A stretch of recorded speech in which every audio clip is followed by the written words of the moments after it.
So, hi, Tom. It's great to have you with us on the podcast today. Pleasure to be here. Thank you for inviting me. You're welcome. And I am really excited for the conversation we're going to have today because it's going to be all about self-compassion. And that's something that I've come to understand is really one of the major factors in success. But it's also one of the major things that we don't even think about half the time. So I'm really excited that you're here to tell us more about what it is exactly, how we can be more self-compassionate, and why we don't do that, why we give ourselves such a hard time, which I think we're all guilty of. But before we dive into that, I'd love it if you could share with the audience a bit about your story and how you fell into this space. Of course, yes. So, a very career background from teaching and leadership and my own business. But when I was a teacher and a school leader, I was somebody who was the epitome of compassion to other people. So, parents, students, my team, and lacked any form of self compassion for myself. And it resulted in quite a significant burnout, which made me reassess quite a few things. And I've been working in mental health and well-being for the past, I think, 6+ years. And one of my favorite topics is this because I have seen in myself and in my clients the impact that not having it can have. That's where I have a lot of passion behind this particular focus. Yeah, I love that. And I think probably the majority of the people listening were nodding along to that first statement, like being very compassionate to other people and not to yourselves. 'Cause I think, especially in the business space, most people start their business because they want to help other people. And so they have these big hearts, this big compassion, and they're really focused on bringing the best of themselves to everyone else and having that impact. And I know I was super guilty of this in my first business, and then forgetting all about yourself. And Mm. I came very close to a burnout because I did exactly that. I was putting everything in to my clients, everything into my family who were really young at the time, and didn't even consider myself at all. And I was working late into the nights. I was like surviving on pizza and wine just to keep myself going. And so my health was suffering as a result of that as well. And yeah, it was not a pretty picture at all. So why do you think we aren't compassionate to ourselves? Why is it so easy for us to be super kind and really forgiving to everyone else, but we're so hard on ourselves? It's a great question. We are wired to show compassion to other people. It's built into our systems, whether it's as parents or as mentors, whatever you may be working with, we are wired to support other people. And for ourselves, it's not something that's wired into our system at all. It takes a lot for people to move beyond that. And it's hindered by things like society. We're taught to be hard on ourselves, it's baked into our language. So things like grin and bear it, don't stick it out, all sorts of things where we're thinking about in order to be successful, we have to be tough. We have to be constantly driven and critical. And if we make a mistake, we have to somehow overcome that as well.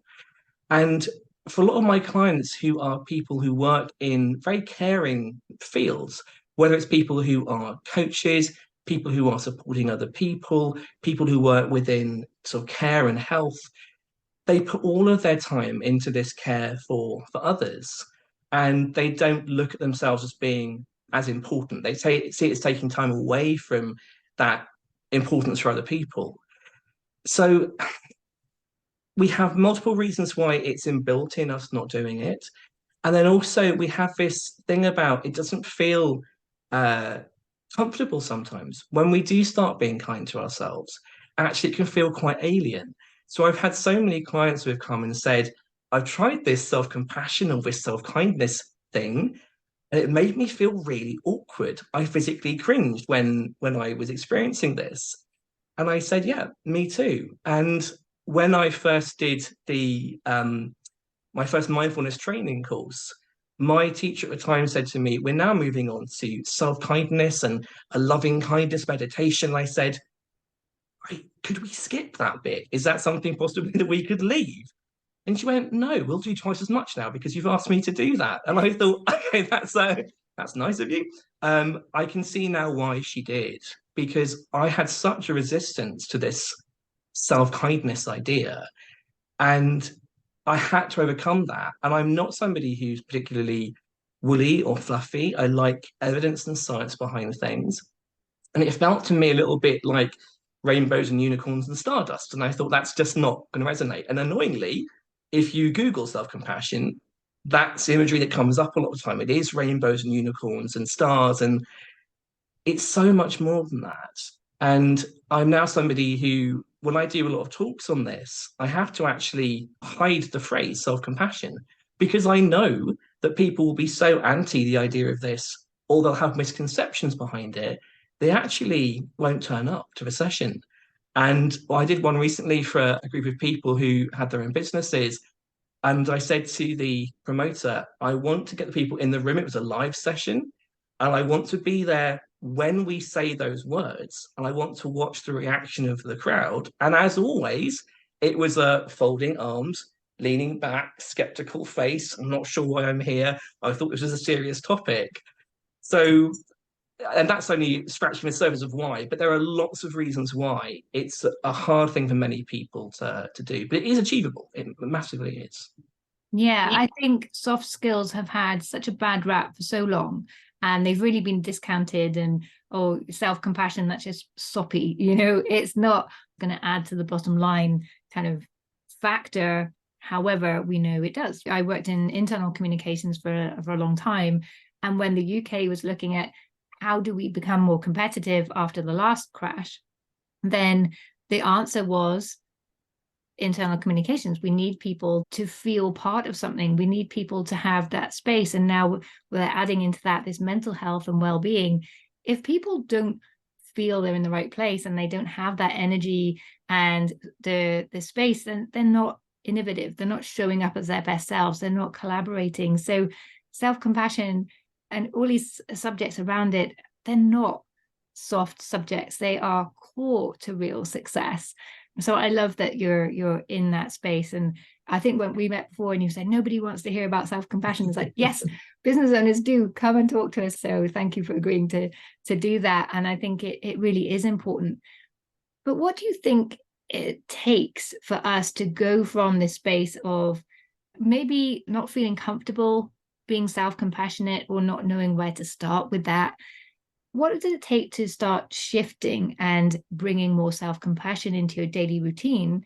And what results does that get? What change do you start to see with people?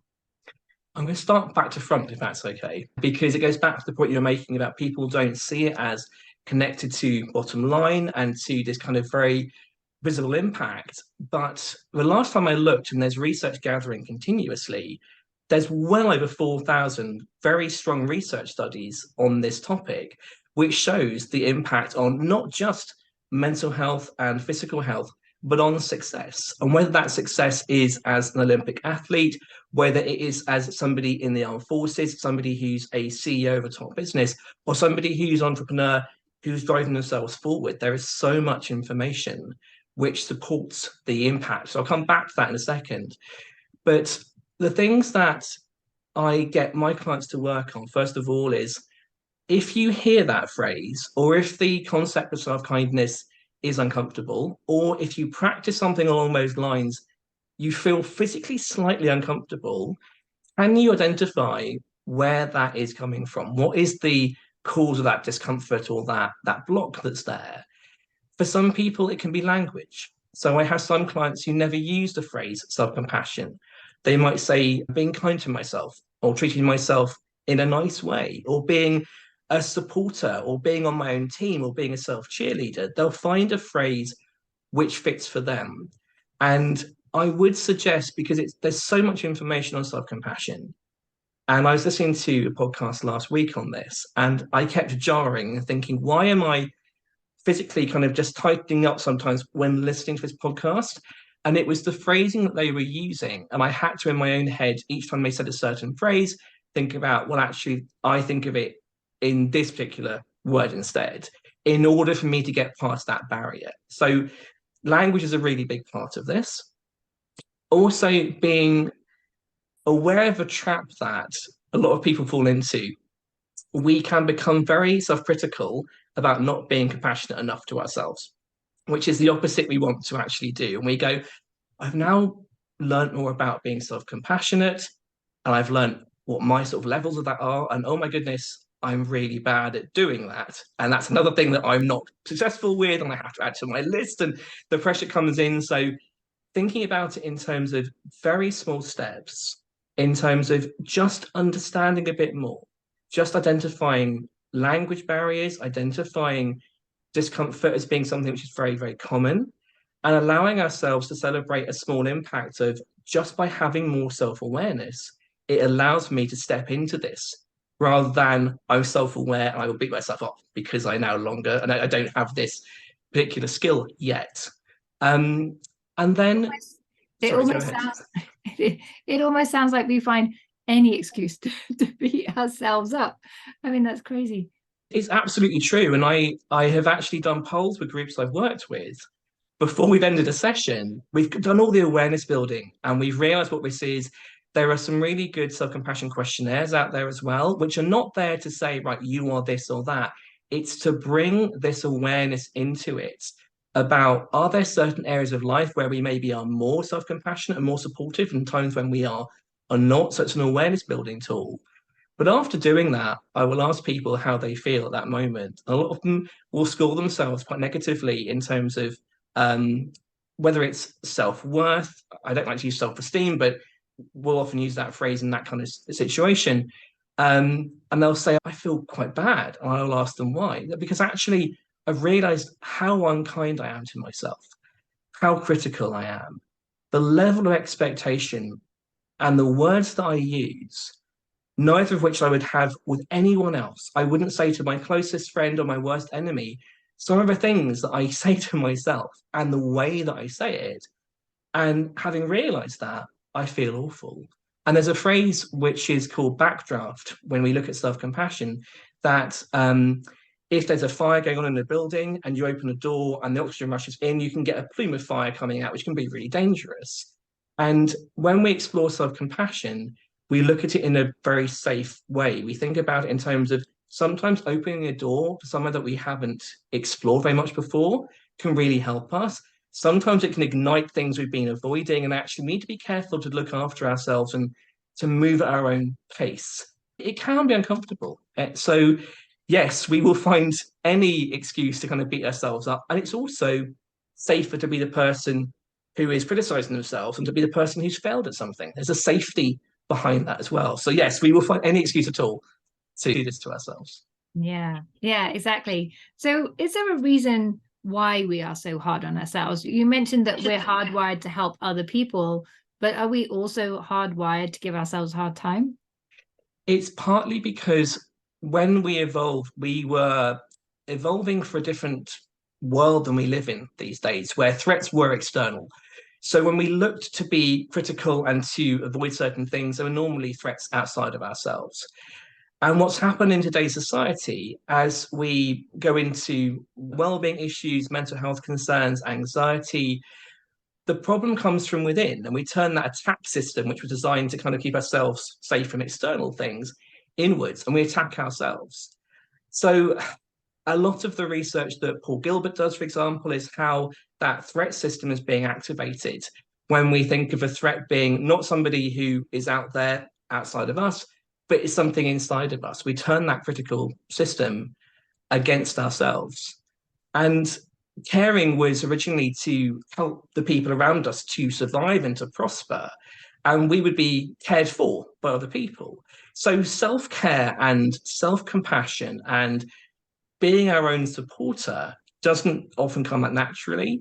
We often also have lots of role models who show us that we should be striving for the best and we need to be kind of critical of not getting that top result we might have had before. So whether it's teachers, mentors, coaches, schooling system, it's often been built on this thing about push yourself more. You will only succeed if you work through this and you work 24 hours a day and you never give up and you graft and you really have that sort of hustle mentality all the time. And that's all been done with very little to no research on why that's been the case. And the research says the opposite. It says that very often our ability to thrive and to be successful in the short term, being hard on ourselves can make a difference. It can help us get out of a slump. It can help us but it's not very well connected to long-term success. It's connected more to burnout and to people being more anxious, to being more depressed, to being more isolated. So we've come from a society where, both from an evolutionary point of view and from a kind of nurture the world around us point of view, we're constantly having to overcome factors which say, this doesn't feel right. We're not designed to do this. But the research shows again and again, if we can be kind to ourselves, the impact on health, the impact on relationships and on business success is amazing. And that's one of the reasons that I think it's so important that we explore things like this. Yeah. And I want to dig more into that, the link between self-compassion and success in a moment.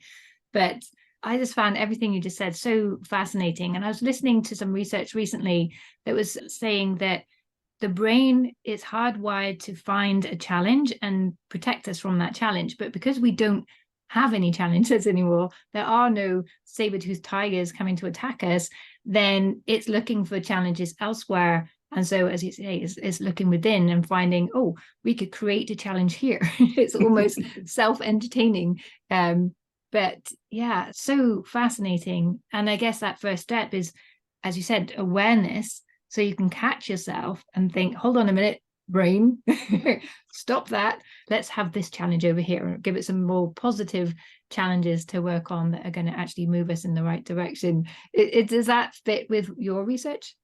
It does. The external threat thing is really interesting. Human beings are wired to be very successful at solving problems that are in the external environment. Problems coming up, whether that's an event we're running or we have got a wild animal to get away from, we are wired to do that really well. Our brains are not very good at solving internal emotional psychological problems. It's one of the reasons why there's an enormous field of therapy out there. And trying to unpick those ourselves and turn that problem solving inwards doesn't always work very well. And it's something where being aware really helps us to do two things. One, to think about how we're treating ourselves, which often can happen so automatically we don't even realize what we're doing, but also to do that with some perspective, to be able to do that and take a step back from it. So one of the foundations of self-compassion is normally mindful awareness. So not just being aware of what it is that we're doing, but doing that without being caught up in it. Because often a problem happens, and often it's something like we failed at something. So our high expectations, we haven't met those expectations. We feel like a failure or a fraud or an imposter of some kind. And in order to cope with that, we either enlarge this problem and make it even bigger. So we're trying to sort it out and pick things apart, or we minimize and we ignore and push it away. We very rarely step back and go, right, this is what's happened. This is the reality. I don't like that that's what's happened, but this is what I'm looking at as a base of truth to start off from, rather than a minimization or an exaggeration of that thing. So mindful self-awareness allows us to put things into perspective, allows us to start spotting the things that we do, which may have been inbuilt for decades for many of us, and start going, oh, maybe that thing that I'm doing in this problem scenario is not one that's actually helping me to overcome that problem. It's actually making things a lot worse, which is often the case. Yeah, I love that. And I think it's having an objective way to look at failure is especially important for business owners, because we're creating something new that hasn't existed before.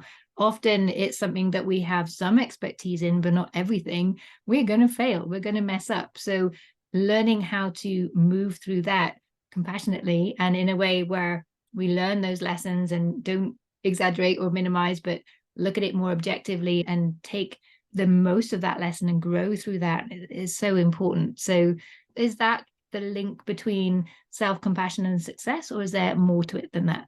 It's definitely one of them. Yeah. So there's links between self-compassion and growth mindset work from Carol Dweck.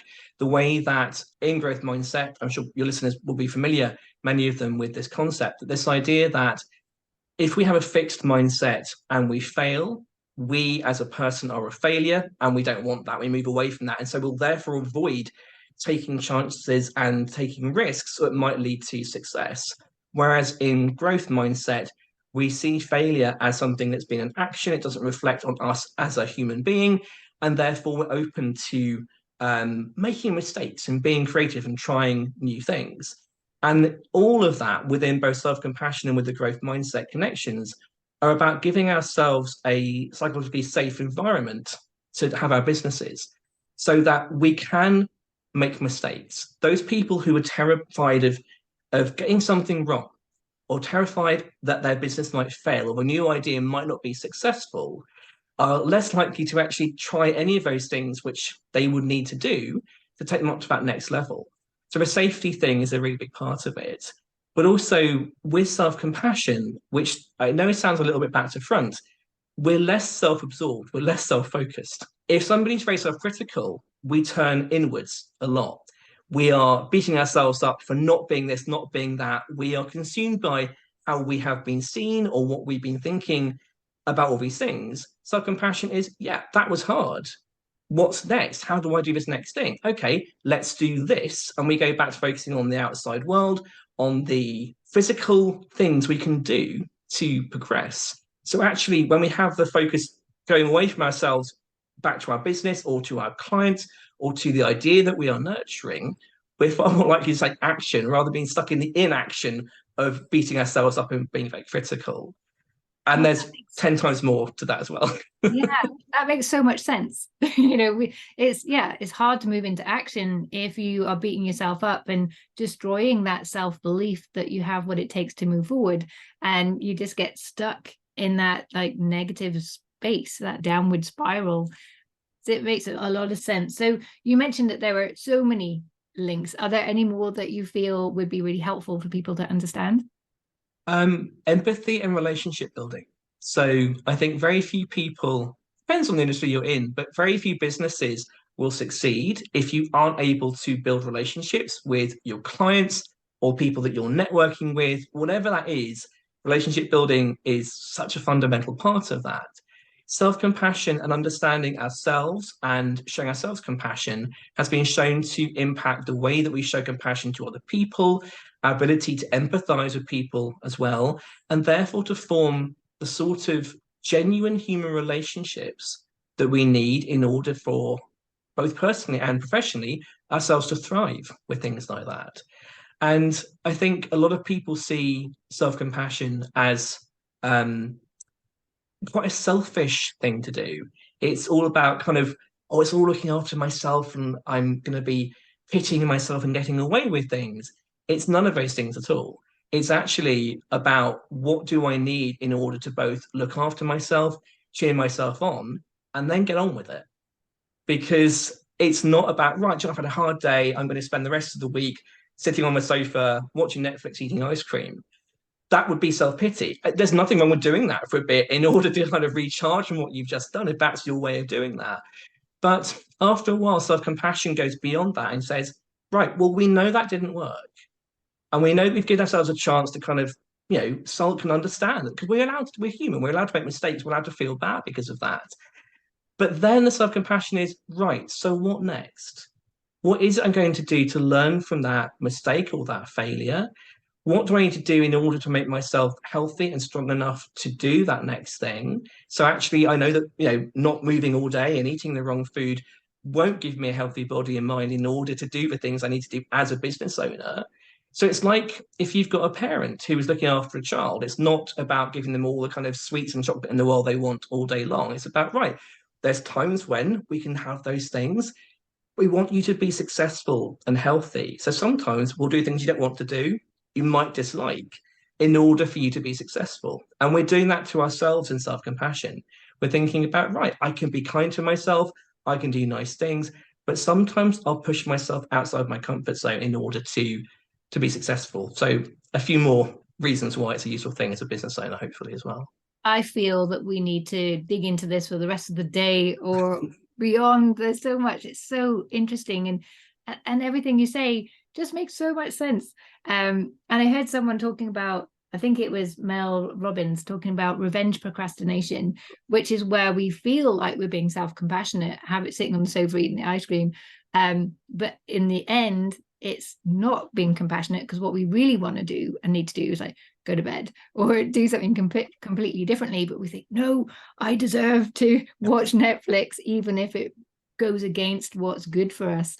So I love that when you are self-compassionate, it's more being not just understanding and being nice to yourself, but understanding what is the environment that's conducive to your success and how do you create that and set those boundaries and make sure that you're putting everything in place to make things work for you and not burn out in the process. They've learned the hard way that you have to carve out that time. And so many of us now are taking a shorter week and finding actually it's still not enough to give ourselves space for the innovation part, the creative part that we want to bring to our business and really have more of that energy to bring to our clients. So I think it's probably, I suspect, one of those things that once you start, you realize there's a whole other way to approach your business and life that is so much more impactful and gets much better results, and you feel so good. But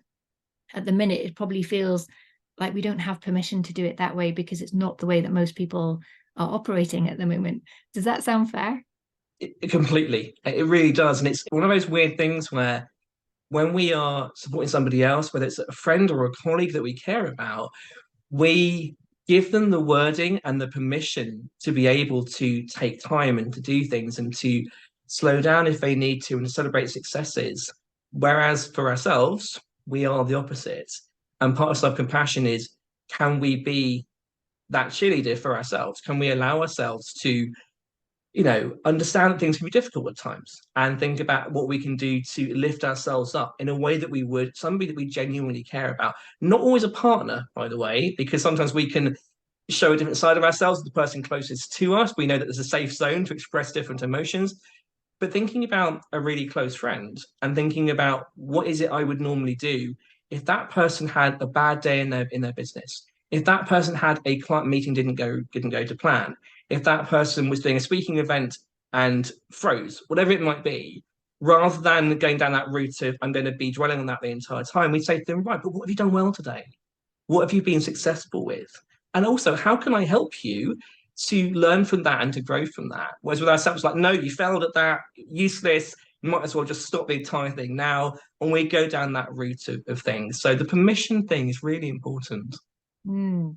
So is that where people can start? So they've listened to this, they're thinking, this makes sense. I need to bring more self-compassion. It's where thinking about that, sitting with that for a moment, seeing if there's any resistance and exploring, well, where's that coming from? Do I need to change the language I use? Or is it perhaps some memory from the past where we've been told that's wrong to do? And then we can say, oh, well, let's just dismiss that and leave that alone and have a better path. And then start to treat ourselves like our own best friends. Is that the place to start? Or is there a step before that? The awareness part is always the first bit. And the thing that I was thinking this morning about this, is there something different I would say than I had before about a starting point? And actually, the thing I'm going to say is, it's still, I find with my clients, the most effective way of combining all of these things into a manageable, bite-sized thing that we can do that has an impact. And that is, can you spend a couple of days just noting down whenever you use a self-critical phrase? Because we tend to have certain ones that we use more than any other, and then capture those. Might be a few of them. What's the most common one? So you're bringing awareness straight away in a real life environment when maybe Zoom doesn't work that day, or when a client is in a bad mood and try to pitch something to them. What's the phrase that goes through your mind? When you've got that, can you think about changing that to a phrase which isn't about being overly positive and unrealistic? Because your brain will catch that. It'll know if you are saying something which is not true. So things like, it'll all be amazing in the future, nothing will go wrong, I'm always going to be successful. Your brain goes, that's not true. I'm not going to believe that. But is there a more supportive, realistic thing that you can swap that to? So thinking about what your friend would say to you in that situation rather than the way you've just spoken to yourself. And then I get people to write the old phrase on red card, the new phrase on green card, have it on their desk, have it in front of them all the time. And each time they find themselves using that old critical phrase, go, okay, notice that. I'm going to use the green phrase, the new phrase. and start building this up. All you've done there is, I say all, it's taking probably a minute or two a day, and you've probably spent 30 seconds writing down something on a piece of card. But you've started to get that critical language that you use, the tone of voice that you use, and started to switch it. And that can cause a cascade where actually we start picking up more and more of these. But it's a beautiful way in, which is quite a physical thing to do. It's something where we're reminded because our lives are busy. That for me combines a lot of these things into one small technique. I love that. And it's so simple. Everyone can go away and do that right now. You don't Yes. need any special tools or a big budget.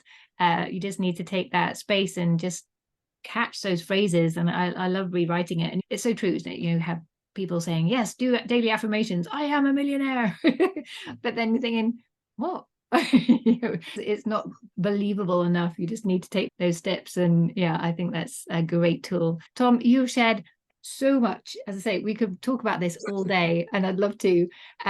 But I know you have a free community. So if this is resonating with anyone and they want to explore a bit further, they can come and join you there. Can you tell us a little bit more about that?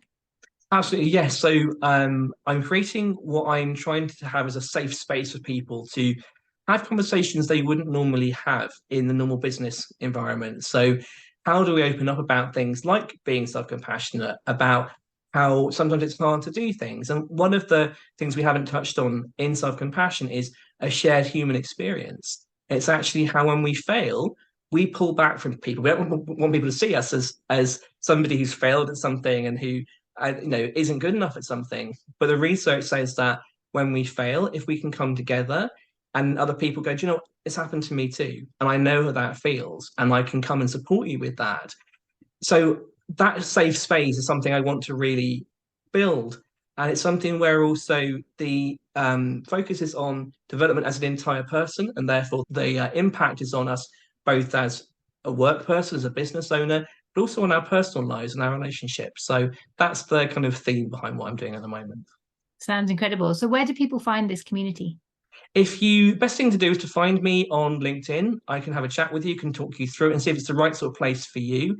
And if not, I have colleagues who I'm always thinking, it's find the right place for the right person. And sometimes it won't be the right place for you. And if I know somebody who has a community which I think was going to suit you even better, I will happily pass you to that person because I want it to be the right person in the right place. So LinkedIn's a great starting point for me.